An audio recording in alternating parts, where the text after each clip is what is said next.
네, 최근에 외국인 관광객들이 우리나라를 찾으면서 면세점들이 화랑인데요.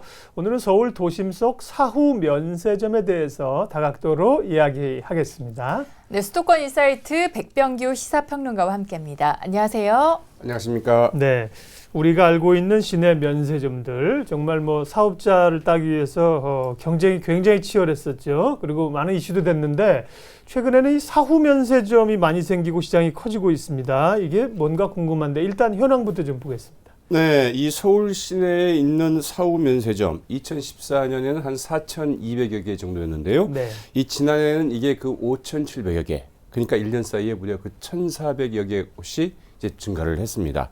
하루에 그 4곳 이상이 이제 그 문을 열었다는 얘기인데요.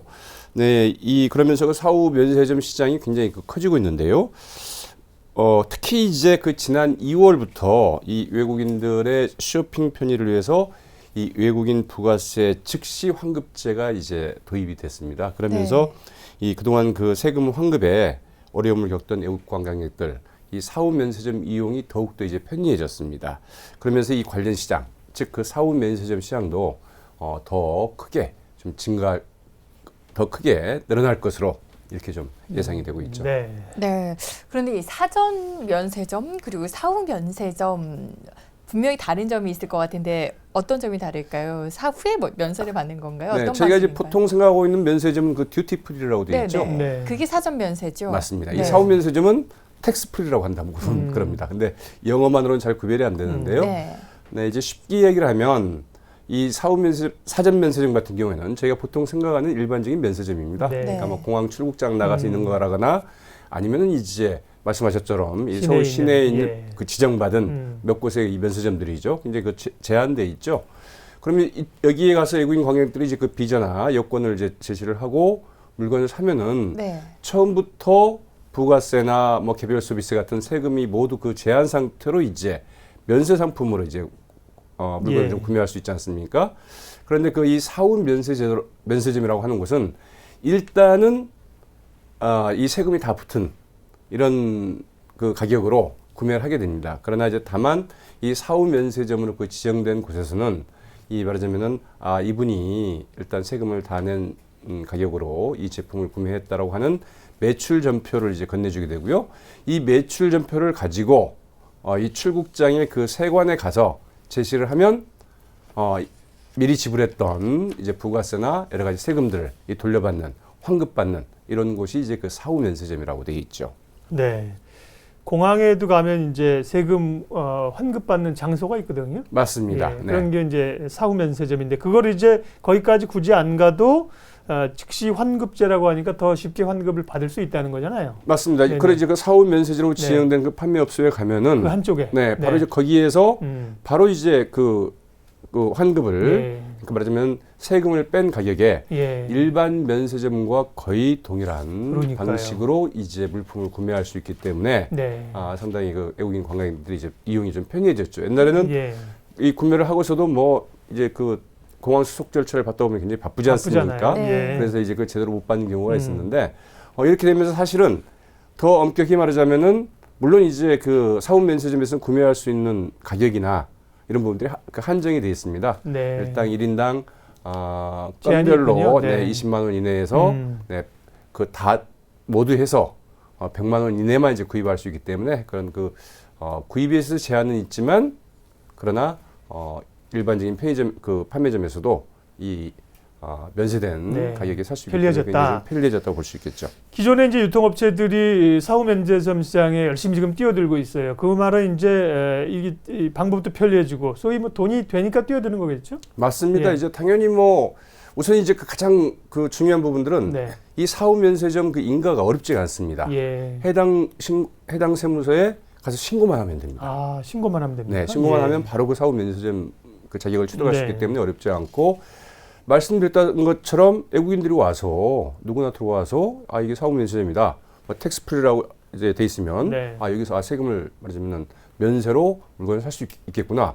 그러면 이제 쉽게 들어가서 살 수가 있는 거죠. 네, 그렇군요. 정부도 사후 면세점에 대한 계획안을 내놨어요. 네, 그 앞서 이제 그 서울시에 있는 사후 면세점이 지금 저희 한 5천여 개 된다고 말씀드리지 않았습니까? 네, 그러나 이제 전국적으로는 한 지금 11,000개 정도의 그 사후 면세점이 있는데요. 이를 그 중장기적으로는 그 일본 수준인 한 18,000개까지 이제 늘리겠다. 이제 이런 구상이죠. 그래서 이 정부는 이제 특히 외국인 방문이 많은 주요 지역의 편의점이나 이 화장품 브랜드 같은 이런 그 외국인들이 많이 찾는 이런 그 말하자면은 쇼핑 센터를 중심으로 해서 이 면세 사업자, 즉 사후 면세 사업자 신청을 적극적으로 좀 권장할 예정이라고 하죠. 네.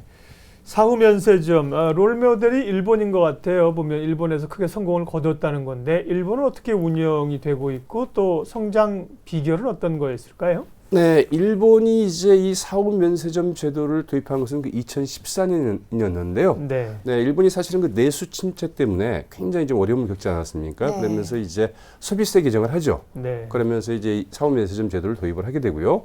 특히 이제 일본에도 그 관광객들이 꽤 많지 않습니까? 특히 이제 유커들이 이제 우리나라 못지않게 이제 일본에도 가고 있는데, 이 친구들을 어떻게 하면은 그 일반 그 지역 경제도 보탬이 될까 생각을 하다 보니까 이른바 그 미니 면세점 제도를 이제 도입을 한 겁니다. 네. 아주 작은 가게라 하더라도 외국인들한테 상품을 팔고 그거를 면세로 팔게 되면은 외국인들이 더 자주 들리고 네. 쉽게 이제 구매를 하지 않겠는가 이런 발상에서 시작을 했는데요.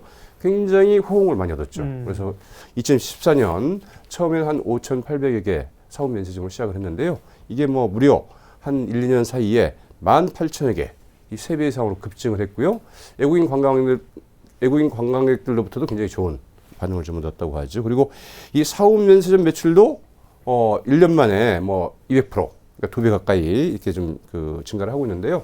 이제 여기에서 저희가 좀 눈여겨볼 대목이 있습니다. 하나는 말하자면 뭐 어떤 모든 사안이 그렇겠지만 다들 좀 치밀한 준비가 필요하다는 것이죠. 네. 일단은 이제 그 외국인 관광객들을 상대를 하려면 최소한의 어떤 뭐 언어 소통 능력이랄까요. 그렇죠. 예. 이런 부분들이 이제 준비를 한다거나 서비스라든지 서비스나 예. 그래서 아무튼 외국인 관광객들에게 좀 기분 나쁘지 않게 네. 기분 좋게 이제 쇼핑하고 갈 수 있도록 하는 이런 그 아니면 교육과 그런 캠페인을 사전에 충분히 했고요.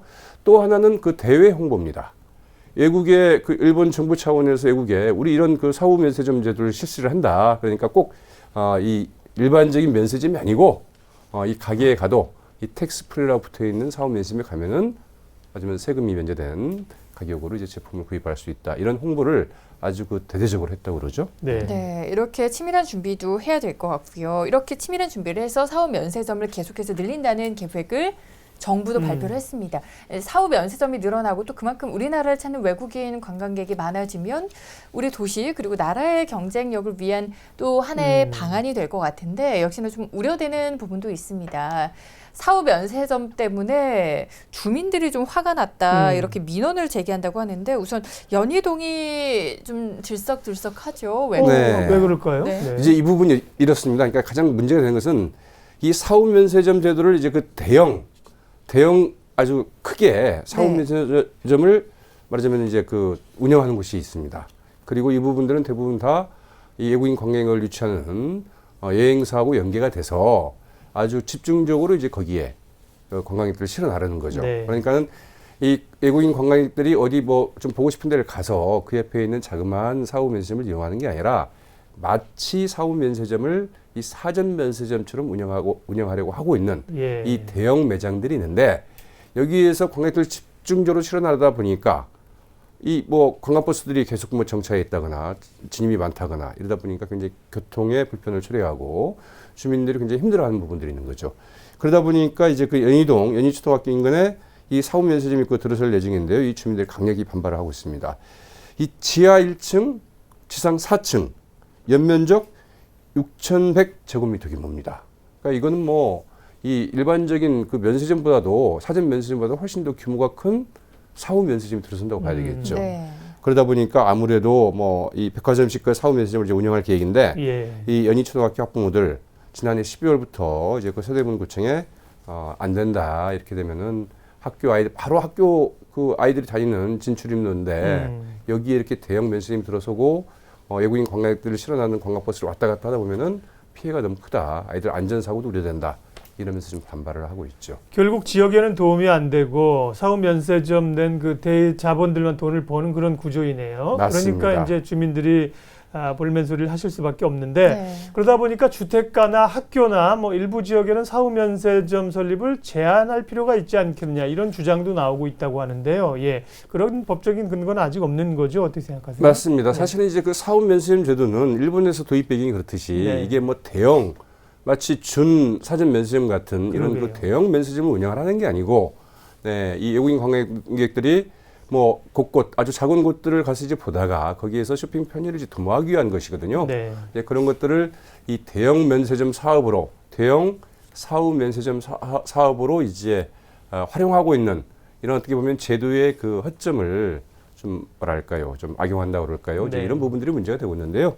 이런 그 대형 사후 면세점 설립에 대해서는 어느 정도 그 규제가 필요하지 않을까. 그리고 특히 그것이 뭐 주택가랄까 이런 것을 찾아 들어는 것에 대해서는 상당히 좀 여러 가지 좀 규제가 필요하겠다 이런 이제 지적들이 나오고 있죠. 그리고 말씀드린 것처럼 뭐 이제 그 외국인 관광객들이 많이 찾는 우리의 뭐 한옥이나 이런 데 있지 않습니까? 그러면 네.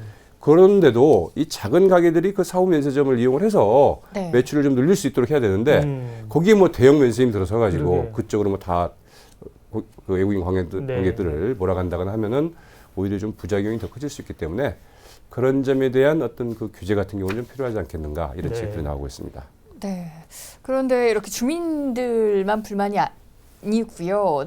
자치구들의 반응도 떨떠름하다라고 하더라고요. 역시나 뭐 지역 경제에 도움이 안 돼서 그런 걸까요? 맞습니다. 뭐 자치구로서는 사실 이거 사후 면세점 제도나 그 면세점은 이 국가 경제에도 어떻게 보면은 도움이 되는 거죠. 도움이 아닌가요? 되지만 네. 세금 부분은 줄어드는 거죠. 네, 어떻든 물론 이제 그 면세 사업자들이 이제 예. 매출을 늘려서 그 자체로 이제 그 세금을 내고 있기 때문에 그걸 뭐 단순하게 생각할 일은 아닙니다만 특히 이제 이 지역에서 보면은 이런 것들이 이제 말하면 지역에 있는 작은 상권들, 골목 상권들 이런 것들을 살리는 데 기여를 하면 좋겠는데 앞서 말씀드린 것처럼 그 대형 사후 면세점이 들어서면서 오히려 민원은 민원대로 발생을 하는데 정작 뭐 지역민들이나 혹은 뭐 지역 경제나 뭐 지자체에는 도움이 안 되는 이런 현상이 있다 보니까 상당히 어려움을 좀 호소하고 있고 좀 불만을 좀 토로하고 있다고 하죠. 네.